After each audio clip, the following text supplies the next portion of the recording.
Hello everyone, my name is Birbal Singh Gurjar और आज का हमारा टॉपिक है एक्सिलरी नर्व।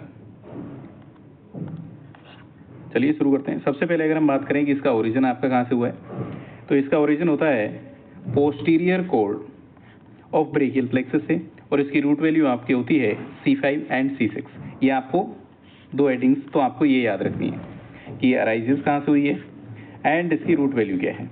तो अराइजेस होती है आपकी posterior cord of brachial plexus से और रूट वैल्यू होती है इसकी C5 एंड C6। इसके बाद अगर हम बात करें इसके कोर्स की, तो देखो इसका कोर्स भी बहुत सरल और बहुत ही सिंपल जो नर्व है वो आपकी एक्सिलरी नर्व है।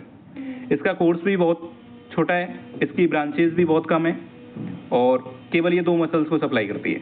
अभी हम बात करेंगे। अगर हम इसके कोर्स की बात करें तो देखो, passes posteriorly through the quadrangular space.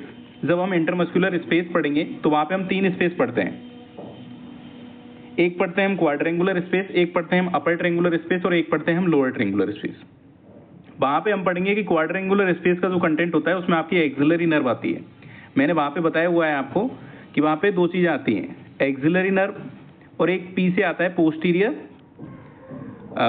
Circumflex humeral artery. तो ये दो चीजें आती हैं वहां पे। तो वहां पे भी हम पढ़ेंगे कि वहां पे एक्सिलरी नर्व आता है। तो क्वाड्रेंगुलर स्पेस के थ्रू ये आपका passes posteriorly through the quadrangular space along with the posterior circumflex humeral artery. तो ये आपके पोस्टीरियर सर्कमफ्लेक्स ह्यूमरल आर्टरी, देखो दो वो ही आ गई आपकी बात। पोस्टीरियर सर्कमफ्लेक्स ह्यूमरल आर्टरी के साथ ये क्वाड्रेंगुलर स्पेस से आपका पास होता है। उसके बाद ये आपका बाइंड करता है around the surgical neck of humerus. तो ये आपका क्वाड्रेंगुलर स्पेस से पास करेगा PCHA posterior circumflex humeral artery के साथ। इसके बाद ये डिवाइडेड हो जाता है आपकी दो ब्रांचेज में, एंटीरियर एंड पोस्टीरियर ब्रांचेज। यहां पे इसकी दो ब्रांचेज हो जाएंगी आपकी anterior and posterior branches. This is anterior branch and this is posterior branch. यहाँ पे ये आपकी दो ब्रांचेज दे देगा। अब अगर हम इसकी बात करें कि ये आपकी कौन कौन सी मसल्स को सप्लाई करता है, तो ये दो मसल्स को मेनली सप्लाई करता है, ये आपको याद रखना है। एक आ जाएगा आपका डेल्टोइड और एक हो जाएगी आपकी टेरेस माइनर। ये दो ही मसल्स को केवल सप्लाई करती है, teres minor and deltoid muscle. इसके अलावा ये आपकी एक क्यूटेनियस ब्रांच देती है जो कि डेल्टोइड के लेटरल पार्ट को सप्लाई करती है, उसकी स्किन को सप्लाई करती है। अगर हम इसकी बात करें ब्रांचेस की, तो जो अभी अभी हमने पढ़ा डेल्टोइड मसल, इसके अलावा एक क्यूटेनियस ब्रांच देगा skin over the lower part of deltoid, जिसको हम बोलते हैं रेजिमेंटल बेस एरिया। अभी मैं इसको बताऊंगा रेजिमेंटल बेस एरिया क्या होता है। फिर इसके बाद ये पोस्टीरियर ब्रांच देगा जिसमें कि आपके टेरेस माइनर मसल को सप्लाई करेगा और यहाँ पे भी आपका एक upper lateral cutaneous nerve of arm एक ब्रांच देगा जो कि आपकी sensory to the skin over deltoid region, जो कि आपके डेल्टोइड रीजन के ऊपर जो स्किन है उसको आपको सप्लाई करेगा। एक आर्टिकुलर ब्रांच देता है शोल्डर जॉइंट के लिए। अब इसके अगर हम क्लिनिकल इंपॉर्टेंस की बात करें कि इसका क्लिनिकल इंपॉर्टेंस क्या है, तो सबसे पहले तो ये कॉमनली इंजर्ड कब होगी, जब या फिर तो सर्जिकल नेक ऑफ ह्यूमरस में फ्रैक्चर हो जाए। अगर सर्जिकल नेक ऑफ ह्यूमरस में फ्रैक्चर हो जाएगा तो वहीं से तो आपकी ये पास कर रही है एक्सिलरी नर्व, तो एक्सिलरी नर्व हमारी डैमेज हो जाएगी। तो मोस्ट कॉमन कॉमनली जो इंजर्ड है वो हो सकता है कि आपका surgical neck of humerus fracture हो गया या फिर एंटीरियर डिसलोकेशन हो जाए शोल्डर का, तो वहां से भी आपकी एक्सिलरी नर्व डैमेज हो जाएगी।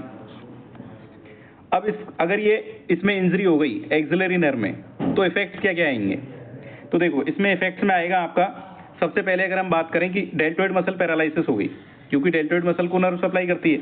डेल्टोइड मसल अगर पैरालिसिस हो गई तो आप आर्म को एबडक्ट नहीं कर पाओगे, तो लॉस ऑफ एबडक्शन हो जाएगा फ्रॉम 15 डिग्री टू 90 डिग्री।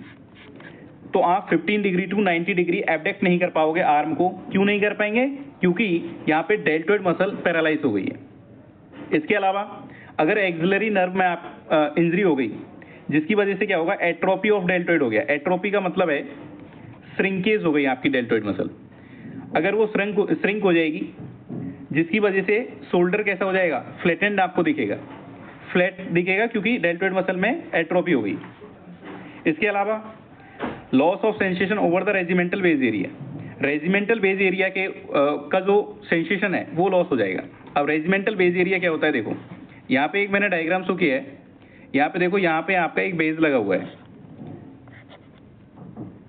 तो ये आपके आर्मी वगैरह में जो वेज लगते हैं रेजिमेंट्स के, वो कहाँ पे लगते हैं? डेल्टोइड मसल पे लगते हैं। अगर इसमें हमारी एक्सिलरी नर्व में इंजरी हो जाएगी तो इसकी जो ऊपर जो स्किन होगी आपकी डेल्टोइड के, उसको नर्व सप्लाई नहीं होगी, जिसकी वजह से इस एरिया को हम बोलते हैं रेजिमेंटल वेज एरिया, क्योंकि यहाँ पे रेजिमेंट्स जो होती हैं आर्मी की उसमें वेज लगता है, ठीक है। तो यहाँ पे इसका लॉस ऑफ सेंसेशन हो जाएगा ओवर द रेजिमेंटल वेज एरिया। तो एक्सिलरी नर्व में बस इतना ही था। हमने देखो रूट, सबसे पहले हमने ये अराइजेज की बात की, कहाँ से अराइज हुई है, तो ये आपके पोस्टीरियर कोर्ड से अराइज हुई है। इसके अलावा इसकी रूट वैल्यू की बात की थी हमने। फिर हमने इसका कोर्स देख लिया। कोर्स में हमने क्या देखा, देखो सबसे पहले ये आपका क्वाड्रेंगुलर स्पेस में आएगा। क्वाड्रेंगुलर स्पेस से ये आपके पोस्टीरियर सर्कम्फ्लेक्स ह्यूमरल आर्टरी के साथ आपका ये सर्जिकल नेक ऑफ ह्यूमरस में, सर्जिकल नेक ऑफ ह्यूमरस से सर्जिकल नेक ऑफ ह्यूमरस से फिर ये आपके स्किन को जो डेल्टोइड वहीं पे आपकी दो ब्रांचेस दे देगा, एंटीरियर एंड पोस्टीरियर ब्रांचेस। और उसके बाद ये आपकी ब्रांचेस की बात कर ली हमने, इसकी क्लिनिकल की बात कर ली।